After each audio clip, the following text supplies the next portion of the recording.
अस्सलामु अलैकुम वरहमतुल्लाह। अल्हम्दुलिल्लाह वकफ़ा व सलामुन अला मन ला नबिय्य बअदा। अल्लाह मेहरबान के फजलो करम से हमारा आज का सबक सूरतुल आराफ की आयत नंबर 182, 183 और 184 होगा इंशाअल्लाह। आऊज़ु बिल्लाहि मिनश शैतानिर रजीम। बिस्मिल्लाहिर रहमानिर रहीम। वल्लज़ीना कज़्ज़बू बिआयातिना, वल्लज़ीना वा और अल्लज़ीना वो जो, कज़्ज़बू झुटलाया। कज़्ज़बू को देखें तो वाव अलिफ आखिर पे जमा की अलामत है और काफ जाल बा कज़ब, और काजिब झूठे को कहते हैं। तो ये कई बार आप पढ़ भी चुके हैं। बेआयातिना हमारी आयात को, सनस्तदरिजुहुम सीन अनकरीब, नून हम, और आखिर में जो ज़मीर है हम उन्हें, और जो रूट वर्ड बचा वो दाल रा जीम बचा। दर्जा, उर्दू में भी आप दर्जा बदर्जा कहते हैं या तदरीज कहते हैं या इस्तदराज कहते हैं। दर्जा बदर्जा आसान लफ्ज़ है। अनकरीब हम तदरीजन उन्हें पकड़ेंगे, अनकरीब हम दर्जा बदर्जा उन्हें पकड़ेंगे।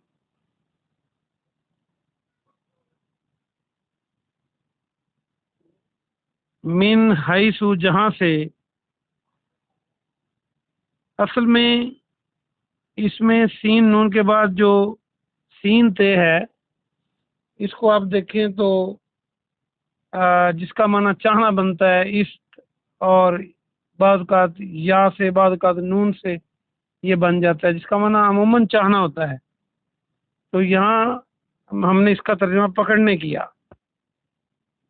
मिन हैसु जहां से, ला यालमून वो जानते नहीं होंगे। यालमून को देखें तो आइन लाम मीम इसके अंदर मौजूद है, यहाँ से इल्म बन सकता है। इल्म के मानी जानना होते हैं। बा मुहावरा तर्जुमा देखिए। और वो लोग जिन्होंने हमारी आयात को झुटलाया, अनकरीब हम उन्हें दर्जा बदर्जा पकड़ेंगे, जहां से वो जानते नहीं होंगे। व उमली और मैं मोहलत दूंगा। उमली में देखें जो आखिर पे छोटी ये है, इसका माना तो मैं हुआ, और मैं मोहलत दूंगा लहुम उन्हें, इन्ना बेशक कैदी मेरी तदबीर, खुफिया चाल को कहते हैं कैद। मतीन बहुत मजबूत है। मतीन को याद रखने के लिए मतन जो है मीम ते नून, मतन क्या होता है? मतन आप देखें, असल टेक्स्ट को मतन कहते हैं। जैसे हम हदीस की जब बात करते हैं तो कहते हैं ये सनद है और ये उसका मतन है। असल बात वही होती है, मजबूत। और ये जो मतीन है, ये इंसानी जिस्म के बटक्स के अंदर जो हड्डियां बड़ी होती हैं, जिन पे पूरी ये खड़ी होती है, रीढ़ की हड्डी, इनको भी मतीन कहते हैं। तो इसका माना भी मजबूत ही हुआ, क्योंकि ये मजबूत करती हैं इसको। मैं इनको मोहलत दूंगा, बेशक मेरी तदबीर बहुत मजबूत है। बा मुहावरा तर्जुमा भी आसान है इसका। आवा लम और क्या, आवा क्या, लम नहीं। या तफक्करू उन्होंने गौर किया। फिर या के मानी वो, वाव अलिफ आखिर पे जमा की लामत, और फा काफ रा। फिक्र जो है, गौर व फिक्र हम उर्दू में और फारसी में ये लफ्ज़ बोलते हैं, गौर व फिक्र। अफकार इसकी जमा होती है। क्या उन्होंने गौर नहीं किया?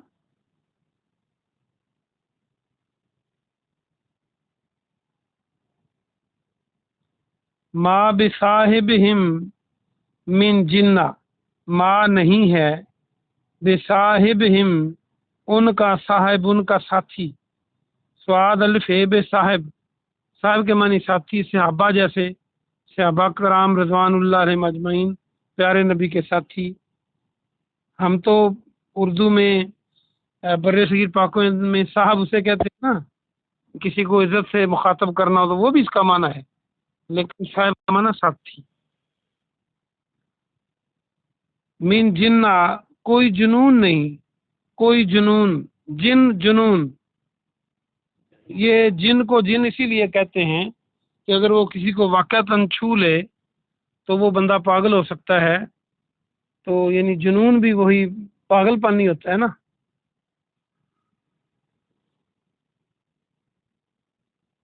जो जन्नत है उसका भी रूट वर्ड यही है, जीम नून नून। उसको इसलिए जन्नत कहते हैं, जन्नत के मानी घने बागात होते हैं, ऐसे बागात जिन बागात की वजह से जमीन नीचे से नजर ना आए, वो बागात ढांप ले, इतने गहरे हों। जैसे जुनून में अकल को ढांप लिया जाता है, या जादू से या शैतान के छूने से, तो इसी तरह अगर जमीन को पौधे ढांप लें, इतने घने हों, तो उस बाग को जन्नत कहते हैं। नहीं है उनके साथी को कोई जुनून, इन हुआ नहीं है वो, इल्ला, इनका माने तर्जुमा अगर होता है, लेकिन अगर इल्ला आ रहा हो तो इसका माना नहीं होता है। इन हुआ नहीं है वो, इल्ला नज़ीर मुबीन, मगर वो वाज़ेह डराने वाला, नज़ीर जाने वाला, मुबीन वाज़ेह। बा मुहावरा तर्जुमा देखिए। और क्या उन सब ने गौर नहीं किया कि उनके साथी को कोई जुनून नहीं, और नहीं है मगर वो वाज़ेह डराने वाला। मतलब क्या कि वो सिर्फ डराने वाले हैं, प्यारे नबी सल्लल्लाहु अलैहि वसल्लम की तरफ इशारा है। आइए हम इसकी तफसीर देखते हैं।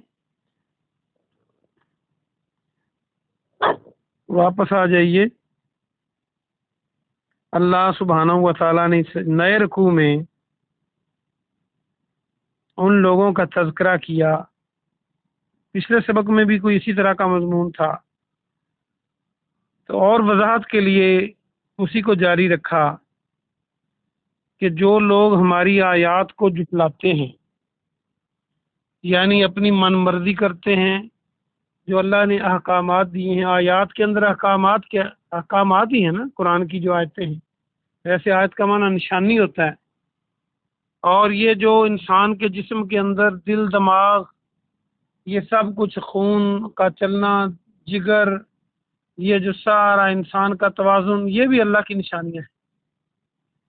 और आपके दाएं बाएं जो आप चीज़ें देखते हैं ज़मीन पर, आसमान पर, ये भी अल्लाह की निशानी है। तो इनके जुटलाने का मतलब ये है कि इन निशानियों को देख कर भी वो अल्लाह की तरफ नहीं पलटता।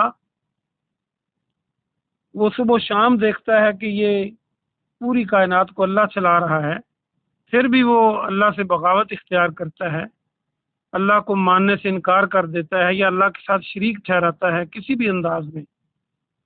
तो ये अल्लाह की निशानियों को ना मानने के बराबर है, ये जुटलाने के बराबर है। दूसरा, जो कुरान की आयात हैं या हदीस जो प्यारे नबी सल्लल्लाहु अलैहि वसल्लम ने इरशाद फरमाया, उसकी बजाय वो अपनी मर्जी करता है हर काम में, या फिर उनसे कम दर्जे के लोग जो हैं उनकी बातों को तरजीह देता है, या अपने दिल को तरजीह देता है, या अपने बड़ों को तरजीह देता है। और प्यारे नबी सल्लल्लाहु अलैहि वसल्लम ने जो बात बतलाई, जो अल्लाह की तरफ से थी, उसको अमली ज़िंदगी में नहीं लाता, तो यकीनन ये भी झुटलाना है। बस ज़ुबान से वो इकरार नहीं कर रहा, अमलन तो उसको वही अच्छा लगता है। एक मिसाल यहाँ पर देना ज़रूरी समझता हूँ। कोई कहे मुझे बहुत प्यारे लगते हैं प्यारे नबी सल्लल्लाहु अलैहि वसल्लम, काश मुझे मिल जाए, मैं उनकी ज़ियारत कर लूँ, वो मुझे बहुत प्यारे लगते हैं, जान से अजीज हैं। मुसलमानों का यही कीदा होना भी चाहिए। उनकी शक्ल मुबारक बहुत खूबसूरत है, और वो खुद दाढ़ी को मूंडता हो सुबह शाम। तो प्यारे नबी सल्लल्लाहु अलैहि वसल्लम के चेहरा मुबारक पर तो दाढ़ी थी, तो उसको दाढ़ी अच्छी नहीं लगती। آپ جیسے چہرہ اچھا نہیں لگتا تو وہ اپنے دعوے میں جھوٹا ہے۔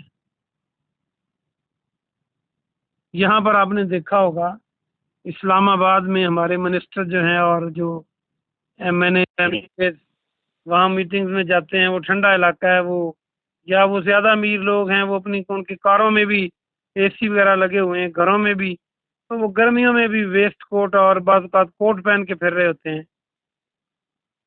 تو ان کو دیکھا دیکھی جو کوئی ورکر ہیں یا غریب لوگ ہیں دیہاتوں میں، وہ بھی پہن لیتے ہیں گرمی میں، یعنی ان کو وہ اچھے لگتے ہیں تو وہ ان کی نقل کرتے ہیں، یہ کہنا چاہتا ہوں۔ تو جو واقعتاً اچھا لگے اس کی انسان نقل کرنے کی کوشش کرتا ہے۔ تو بات دور نہ نکل جائے کہ قرآن ہو یا حدیث ہو یا ہمارے دائیں بائیں آیات ہوں، اگر وہ اللہ کی طرف ہمیں رہنمائی نہیں کر رہی تو پھر ہم غلطی کر رہے ہیں، ہمیں اپنے آپ کو بدلنا ہو۔ اللہ فرماتا ہے ہم ان کو ان قریب پکڑ لیں گے۔ درجہ بدرجہ کا مطلب ہے کہ اللہ یکدم چاہے تو پکڑ سکتا ہے، لیکن وہ ڈھیل دیتا ہے، کبھی سزا دے دی، کبھی پھر بیماری کو تنگی کو دور کر دیا، کبھی خوشحالی بھی دے دی۔ تو اللہ فرماتا ہے ہم درجہ بدرجہ انہیں پکڑیں گے، اور وہاں سے پکڑیں گے جہاں سے ان کو علم بھی نہیں ہوگا کہ ہم پکڑے جا رہے ہیں۔ یوں سمجھ لیں اگر کوئی برے کام کر رہا ہے، برے کاموں پہ ڈٹا ہوا ہے، اللہ اس کو اور رزق دے رہا ہے اور فراوانی دے رہا ہے، تو وہ اور برے کاموں میں لگ رہا ہے، ڈٹا ہوا ہے، تو یوں سمجھ لیں کہ وہ اللہ کی پکڑ میں یہ بہت بڑی بدبختی ہے کہ اسے باغ نہیں آنا اور آخر اس نے حساب دینا۔ آگے فرمایا میں ان کو مہلت دوں گا اور میری تدبیر بڑی مضبوط ہے۔ اس کی تفسیر بھی اسی کے اندر آ گئی کہ اللہ کی تدبیر سے کوئی بچ نہیں سکتا، اللہ جس کو پکڑنا چاہے کوئی بچ نہیں سکتا۔ تیسری آیت میں فرمایا کیا انہوں نے غور نہیں کیا کہ ان کے صاحب کو کوئی جنون نہیں ہے؟ کفار مکہ بعض کا دشمنی سے کہتے تھے نا کہ نعوذ باللہ ان کو کوئی جن لگ گیا ہے، یہ تو جنونی ہے، نعوذ باللہ، سیر زدہ ہیں، پاگل ہیں، نعوذ باللہ ثم نعوذ باللہ۔ تو اللہ فرماتا ہے کہ آپ کی حرکات کو، آپ کی سکنات کو، آپ کی زندگی کو، آپ کے اعلیٰ اخلاق کو دیکھ کر تو یہ کوئی نہیں کہتا کہ آپ کوئی ایسی بات کرتے ہیں جو جنونی لوگ کرتے ہیں، بلکہ یہی مخالفین مکہ جو تھے آپ کو صادق اور امین کہا کرتے تھے، اور آپ ان کے جھگڑوں کے فیصلے کرتے تھے۔ کیا جنونی آدمی کس سے فیصلے کروائے جاتے ہیں؟ کیا ان کے پاس کسی جنونی آدمی کے پاس امانتیں رکھی جاتی ہیں اور ان کو کہا جاتا ہے کہ آپ نے کبھی جھوٹ نہیں بولا، آپ تو سچے ہیں؟ تو اللہ فرماتا ہے کہ انہوں نے غور نہیں کیا، صاحب سے مراد ساتھی ہے، اور آگے فرما دیا وہ تو ڈرانے والے ہیں، جو اللہ کا میسج آتا ہے وہ اللہ کے بندوں تک پہنچا دیتے ہیں، نہ وہ ہر چیز پر اختیار رکھتے ہیں، یہ اللہ کا معاملہ ہے کہ ہر چیز پر اختیار اللہ کا ہے، اللہ نے کسی اور کو نہیں دیا، اور اگر اللہ اختیار دے دیتا ہر چیز کا تو جو میں نے جہاں تک اسٹڈی کیا ہے اسلام کو، پیارے نبی صلی اللہ علیہ وسلم کی سیرت کو، تو پھر آپ کے اختیار میں ہوتا ہے، تو آپ کو اللہ نے اتنا رحمت للعالمین بنایا، نرم دل والا بنایا تھا کہ آپ ہر بندے کو اپنا اختیار استعمال کر کے مسلمان کر دیتے، کافر نہ رہنے دیتے، اور لوگ سارے کے سارے جنت میں چلے جاتے، لیکن اللہ نے یہ اختیار اپنے پاس رکھا ہے۔ اللہ پاک سے دعا ہے کہ اللہ پاک آپ کو اور مجھے عمل کی توفیق عطا فرمائے۔ سبحان ربک رب العزت عما یصفون وسلام علی المرسلین والحمد للہ رب العالمین۔